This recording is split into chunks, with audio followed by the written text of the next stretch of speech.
ब्रह्मचारी जी, सांसद सोनीपत, मैं आपका स्वागत करता हूं इस मीटिंग में आने के लिए। साथ ही मैं मीटिंग में उपस्थित सभी अधिकारीगण जो हमारे इस मीटिंग हॉल में मौजूद है, मैं उनका स्वागत करता हूं। मैडम, अगर अनुमति हो तो मीटिंग को एजेंडा वाइज स्टार्ट कर दिया जाए।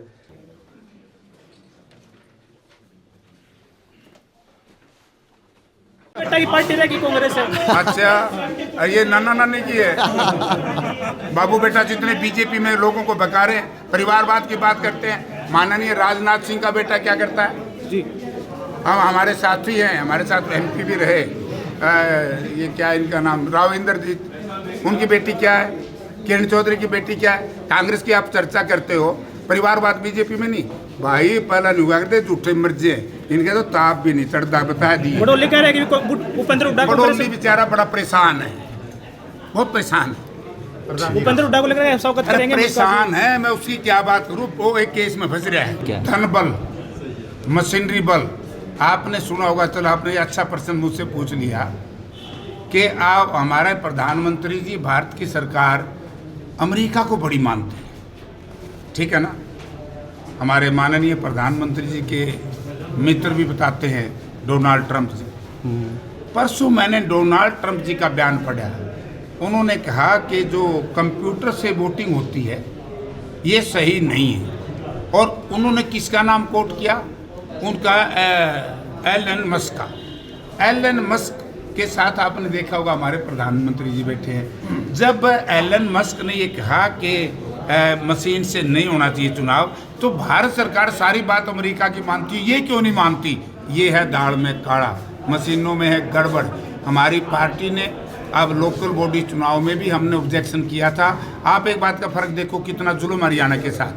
यानी कि उत्तराखंड में बीजेपी सरकार है, वहाँ तो बैलेट से हो रहा है हुआ, और हमारे यहाँ मशीन से करा रहे। और कितने दिन? 2 तारीख को बक्से रख देंगे, 12 तारीख को चुनाव काउंटिंग होगी। क्या मतलब 12 दिन भाई? तो यार मेरा मुंह गलत लिख दिया, मतलब गलत लोगों को प्रदेश फंस गया।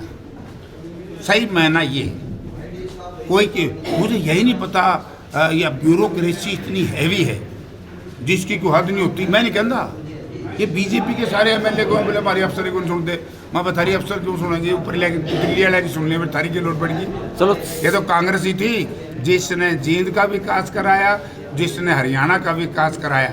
आज ये बीजेपी के लोगों को पर्सन छोड़ के जा रहा हूँ, क्योंकि 3 बार मैं इस इलाके से सांसद रहा हूँ। और जो हिस्सा है जींद शहर या जींद हिसार पार्लियामेंट क्षेत्र या सोनीपत पार्लियामेंट क्षेत्र के गांव थे, इस जींद शहर में एक भी ऐसा प्रोजेक्ट मुझे बता दें जिसकी कीमत 10 करोड़ रुपए हो, जिसका इन्होंने शिलान्यास करके उद्घाटन किया हो।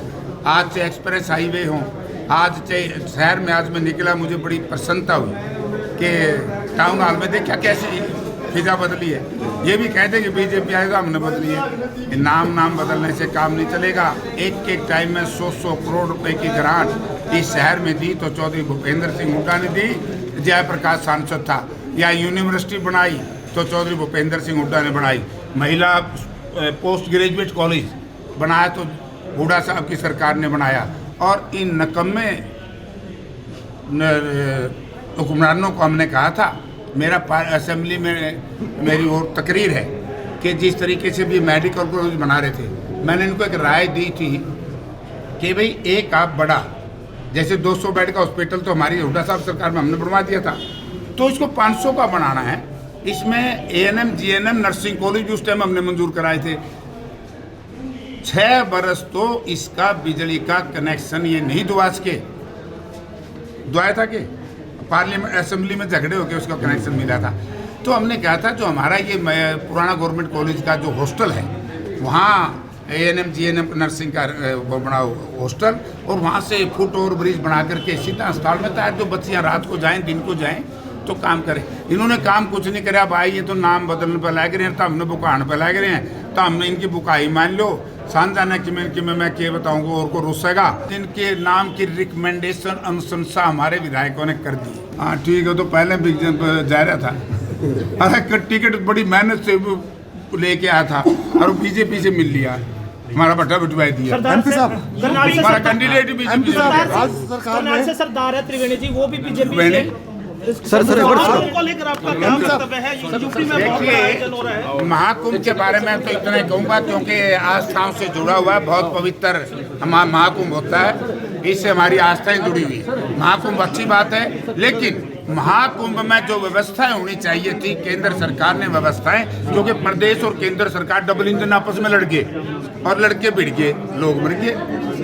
एमपी साहब, तो आज बीजेपी सरकार ने किसानों को 2,000 रुपए की किस्त डाली है, उसके बारे में आप क्या कहेंगे? मैं ये कहता हूँ कि किस्त तो दो, ये किसान खड़े 6,000 रुपये में पार्लियामेंट में बोला हूँ। 6,000 रुपये 2019 में भी 6,000 थे, जब डीजल का भाव था 60 रुपये लीटर, आज डीजल है 90 रुपये लीटर, आज भी वही 6,000 साल के हैं, वही है ना। नंबर 2, यूरिया के दाम बढ़ा दिए, यूरिया का वजन घटा दिया, डीएपी के दाम बढ़ा दिए, कीटनाशक दवाओं के दाम बढ़ा दिए। किसानों के साथ बहुत बड़ी बेईमान ठगी है ये सरकार, संपूर्ण किसान विरोधी है।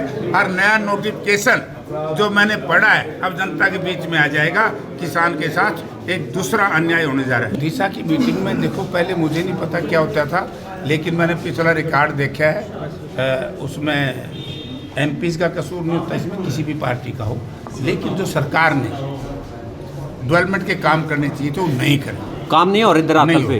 हो रहा। जो जिस तरह से दावा कर रही है सत्ता पक्ष के नेता, दावा कर रहे हैं बार बार, काम नहीं हो पा रहे। कौन सा करा हो? नहीं मेरा नेता में से कौन सा? बीजेपी तो कह रही है नो स्टॉप हरियाणा। अब डटता है को नहीं, दिल्ली तक आला हरियाणा तो हरियाणा तो दिल्ली से चलने लग गया ना, आपको पता होगा सबको। हरियाणा से तो हरियाणा नहीं चलता ना। मैं भारतीय जनता पार्टी के नेताओं से पूछना चाहता हूँ, क्या उनकी कोई ये हैसियत है जो इंडिपेंडेंट निर्णय ले सके? आज क्या हालत है प्रदेश में लॉ एंड ऑर्डर का, आज क्या हालत है प्रदेश में भ्रष्टाचार का। यहाँ भ्रष्टाचार इस कदर पहुँचा हुआ है कि जैसे अनाज मंडी में या सब्जी मंडी में सब्जी बिकती है तो ऐसी बोलियाँ लगती है। और मुझे आश्चर्य और दुख भी है, भारत के प्रधानमंत्री जी ने भी पार्लियामेंट में कहा था कि हम बिना खर्ची बिना पर्ची नौकरी देते हैं। हमने मामला उठाया कि ये बताओ नौकरी मिली कितनी, ग्रुप ए ग्रुप बी बहुत कम नौकरी दे रहे हैं, और वो भी बाहर के लोगों को दे रहे हैं। हरियाणा के, मैं कहता हूँ श्वेत पत्र जारी करे हरियाणा प्रदेश की सरकार कि ए और बी ग्रुप में हरियाणा के कितने, बाहर के कितने। बाकी जहाँ तक सवाल है डी ग्रुप का, डी ग्रुप में जो इन्होंने बड़ी, एक होता था ठगो है ना, अब मैं नाम नहीं लूँगा उस जगह का, और कई रुस्से हैं भाई, तो वो ठगी है हमारे साथ नौकरियों में।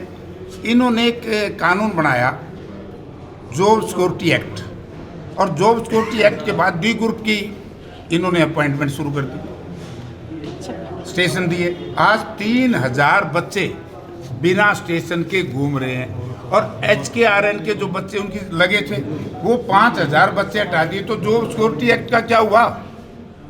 ये कानून को मानने वाले लोग नहीं है, और मुझे कहने की जरूरत नहीं है, अमेरिका तक भी हमारी बदनामी होगी भ्रष्टाचार। पहली मीटिंग थी, अभी हम देख रहे थे कि क्या है, कुछ बातें जो हमारे संज्ञान में है वो हम लेकर आएंगे, और आगे हम और इसको देखेंगे कि और कैसे दुरुस्त किया जाए, लोगों को दिक्कत ना हो और गलत इन्फॉर्मेशन यहाँ ना आए।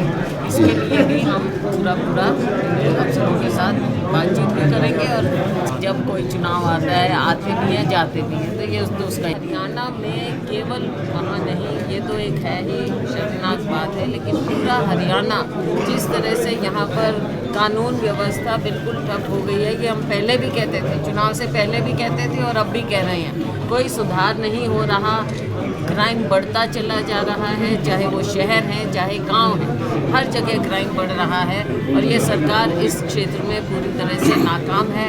आज हमने मुद्दा भी